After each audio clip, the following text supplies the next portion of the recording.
Hello दोस्तों, हमारे इस YouTube चैनल में आप सबका स्वागत है।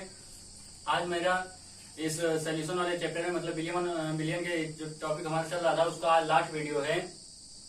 तो आज हम जानेंगे इसमें अब सामान्य मोलर द्रव्यमान के बारे में। ठीक है, तो आप लोग जो है इस पूरे चैप्टर के वीडियो को अच्छी तरह देखो, ठीक, और जो हो सके उससे नोट्स बनाओ। और आपको अगर कोई भी न्यूमेरिकल के क्वेश्चन या कोई भी समस्या आती है आप उन्हें कमेंट बॉक्स में लिख करके हमें बताएं, जिससे हम आपकी समस्या को दूर कर सके। ठीक, तो चलिए हम देखते हैं। आज हमारा लास्ट टॉपिक है विलियन नामक चैप्टर का। आज पढ़ते हैं हम अब सामान्य मोलर द्रव्यमान। ठीक है, अब सामान्य मोलर द्रव्यमान का मतलब हुआ, यहाँ पे 1 मिनट रुक जाओ। अब सामान्य मोलर द्रव्यमान का मतलब हुआ कि जैसे कोई भी मोल हो वो अपने जो उसका पहले हो, मतलब जैसे मान लीजिए 10 NaCl हैं, ठीक है, जब वो अभिक्रिया हो तो या तो वो कम हो जाए या तो ज्यादा हो जाए। उनके जो गुण हैं, जो सामान्य अवस्था में जो उनके परिवर्तन है वो बदल जाएं।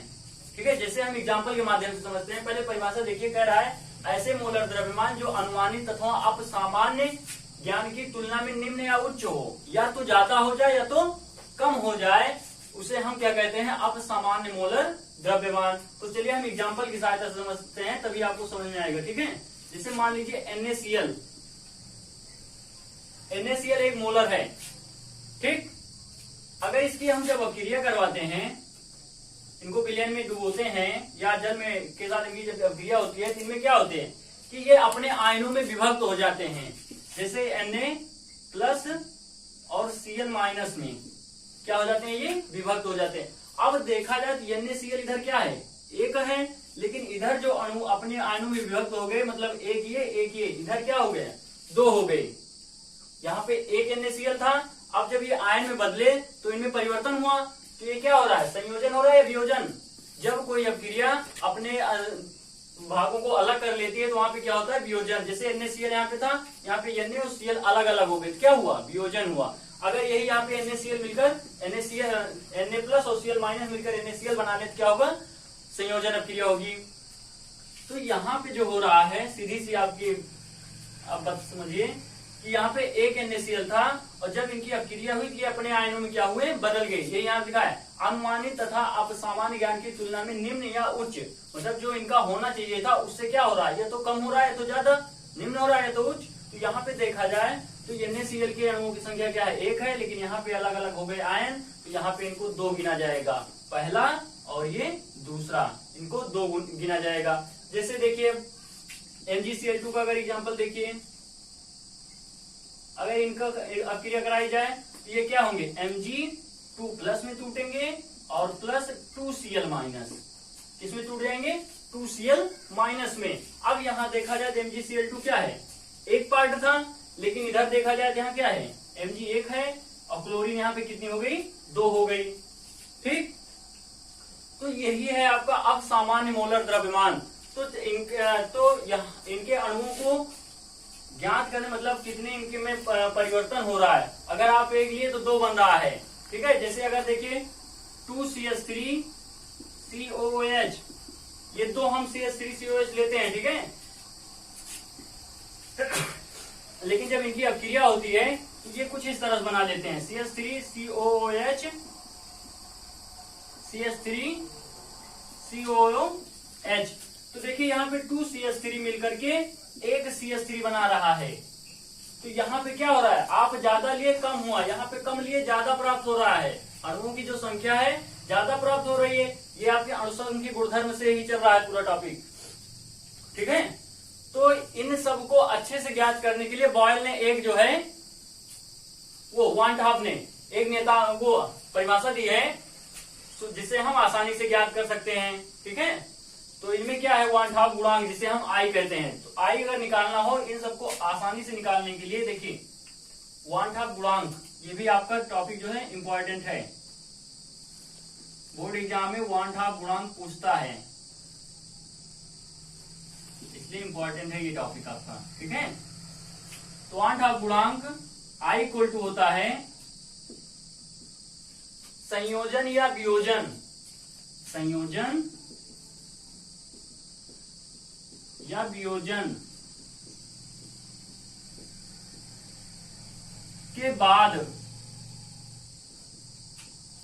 के बाद अणुओं की या मोलों की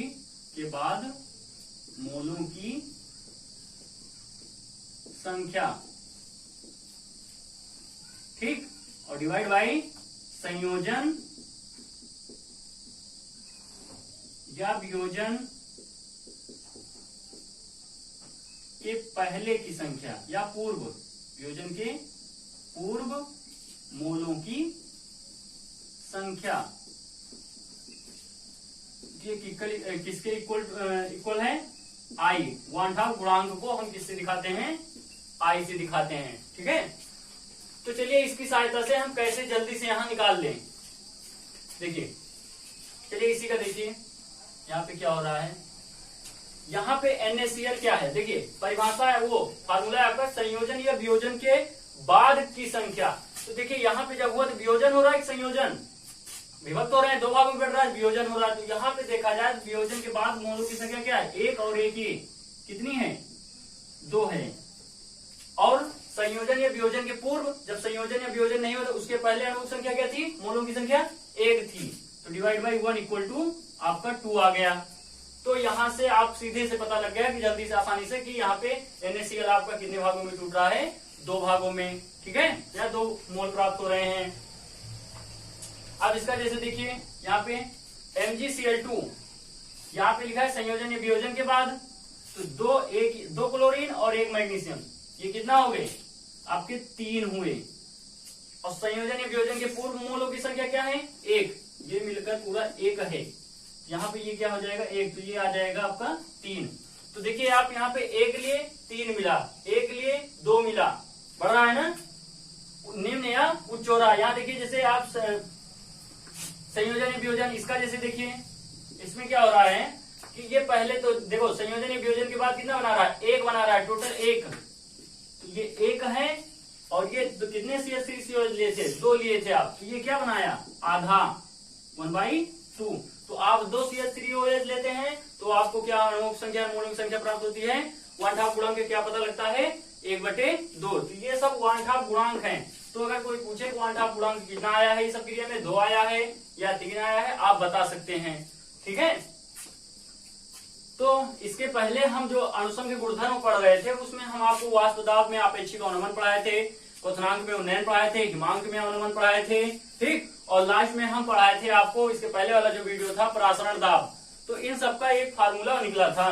फार्मूला वो आपका क्या था? देखिए यहाँ पे लिख रहे हैं अणुसंघ के गुणधर्म से जो निकला था, अणुसंघ के गुणधर्म वाले टॉपिक से, ठीक है।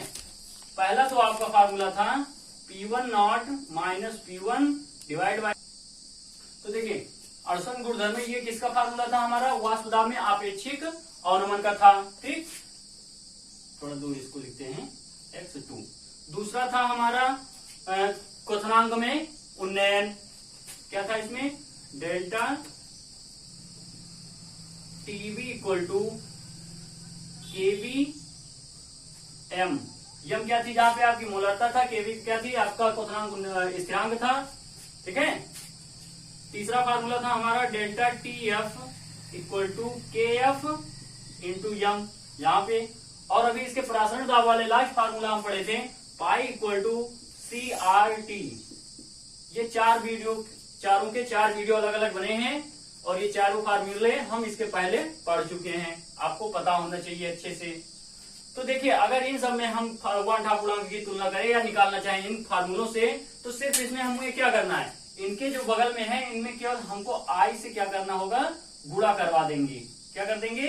गुणा करा देंगे, ठीक है। तो ये हमारे इस तरह से फार्मूले बन जाएंगे। तो इसे हम कह सकते हैं अणुसंघ के गुणधर्म में 1/2 गुणांक से क्या होता है, ठीक है। तो ये I इक्वल टू, ये सब में I हम क्या करेंगे? गुणा करा देंगे और हमारा फार्मूला बन जाएगा 1/2 गुणांक के पदों में, ठीक। तो यही रहा इसमें। अब ये हमारा टॉपिक जो है ये समाप्त होता है, मतलब हमारा विलयन जो है चैप्टर फिनिश होता है। अब इसके नेक्स्ट चैप्टर हम स्टार्ट करेंगे, जिन्हें भी आपको अच्छे से देख करके पढ़ाई करिए। वीडियो देखने के लिए थैंक्स फॉर वॉचिंग।